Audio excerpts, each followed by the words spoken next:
What if I told you that the most dominant martial art of the modern era was created in secret as a weapon for an empire? Born in the fires of the Soviet Revolution, it was not a simple sport, but the result of a government order: create the ultimate fighter. Its name is an acronym for Samozashchita bez oruzhia, literally self-defense without weapons. This is the story of Sambo, the martial art that was jealously hidden from the world until its masters stepped out to conquer everything. Martial might, where warriors live forever. Our story begins in the ashes of the Russian Empire after the 1917 revolution. The newly formed Soviet Union, a state forged in conflict, faced a brutal reality. Its Red Army lacked a unified and effective hand-to-hand combat system. To solve this, Soviet leaders issued a directive. A team of experts was tasked with studying and distilling the essence of all known fighting methods to create a purely Soviet martial art. This would not be a traditional art, but a lethal exercise in pragmatism. The experts analyzed the throws and joint locks of Japanese Judo and Jiu-Jitsu, along with the strikes from karate and kung fu. At the same time,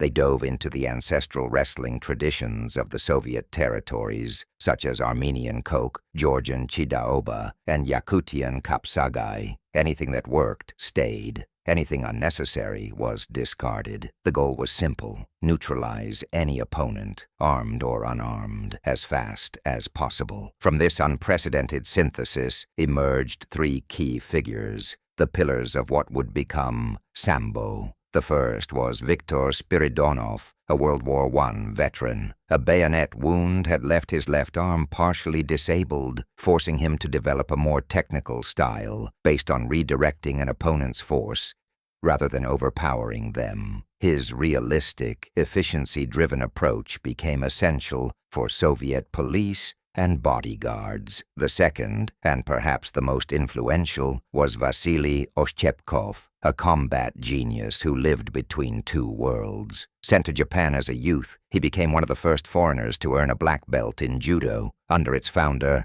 Jigoro Kano. Back in Russia, he taught Judo to elite Red Army units while modifying it, integrating it with other systems in search of a more direct and raw effectiveness. He envisioned a potential that went far beyond Judo's sporting rules. While Spiridonov represented strategy and Oshchepkov represented technical innovation, a third man, Anatoly Kharlampiev, became the organizer and public face of the new martial art. A student of both men, Kharlampiev traveled widely, collected techniques, cataloged them, and built a unified curriculum. His tireless political work led to a decisive moment. On November 16th, 1938, the Soviet Sports Committee officially recognized Sambo as the national combat sport. The secret weapon finally had a name and a place in history. With official recognition came a divide. On one side was Sports Sambo, a version popularized for the masses, similar to Judo, but with a more permissive rule set that allowed, for example, all kinds of leg locks. On the other side existed its darker brother, Combat Sambo. This was the original version, the unrestricted system developed for the military. Combat Sambo included punches, kicks, elbows, knees, and even headbutts, along with the full arsenal of throws and submissions. It was, and remains, a brutally complete system designed not to score points, but to survive and neutralize. It became the exclusive domain of the Red Army, Spetsnaz Special Forces, and the feared KGB.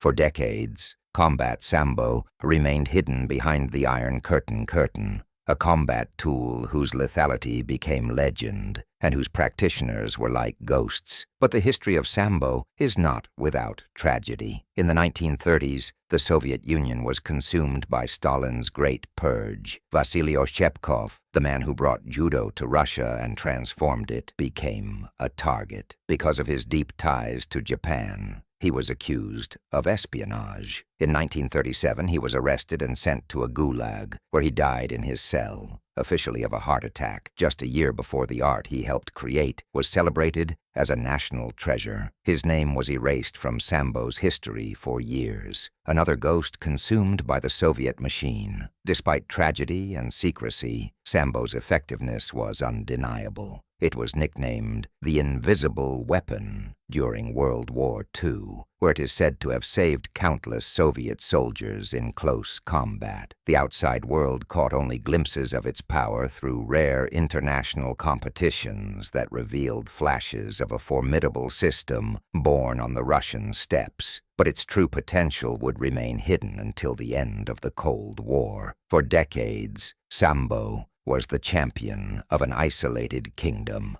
But with the fall of the Berlin Wall and the collapse of the Soviet Union in the early 1990s, the Iron Curtain tore open. The heirs to this martial art stepped into the world, hungry for competition. Their first destination was the most honest and brutal arena ever conceived, mixed martial arts, MMA. One of the first pioneers was Oleg Takhtarov, the Russian Bear. At UFC 6 in 1995, Takhtarov showed Western audiences the resilience and deadly submission game of Sambo, winning the tournament and proving that Russians were a force to reckon with. But it was a silent, stoic man who became the ultimate embodiment of Sambo, Fedor Emelianenko. Considered by many the greatest MMA fighter of all time, Fedor was a four-time combat Sambo world champion. For nearly a decade, he remained undefeated, an almost impossible feat in the heavyweight division. His style was pure Sambo, fluid, unpredictable transitions. He could knock out an elite striker or submit a Brazilian Jiu-Jitsu expert. His game had no weak spots. His throws, based on Sambo and Judo, were explosive, his ground and pound devastating. Fedor didn't just win, he dominated.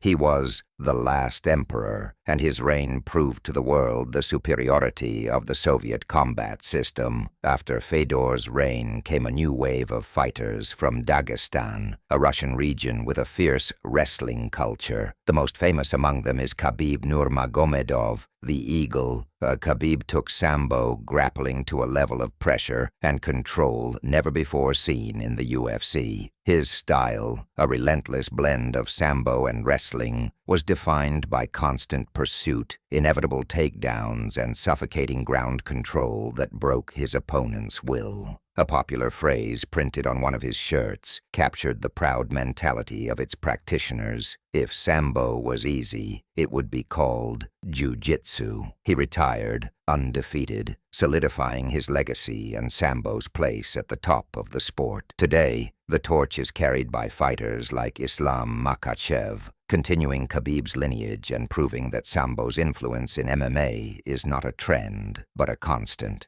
The recent influx of Russian fighters into American MMA has reaffirmed Sambo as one of the strongest foundations for modern combat. The story of Sambo is one of power, secrecy, and conquest, born as a weapon, transformed into a sport, and revealed to the world as one of the most complete and effective combat systems ever created. What do you think? Is it the most complete martial art that exists? Leave your opinion in the comments, and don't forget to subscribe for more epic stories from the world of combat. From a secret order in the turbulent Soviet Union to the bright lights of Las Vegas arenas, Sambo's journey is a modern saga. It survived political purges, stayed hidden throughout the Cold War, and emerged to prove its worth in the most demanding stage of all. It is not just a set of techniques. It is a total combat philosophy that fuses the best of East and West, old and new. The Red Army's secret weapon is now a global phenomenon, a legacy of pragmatism, adaptation, and mastery whose impact on the martial arts world is and will remain undeniable.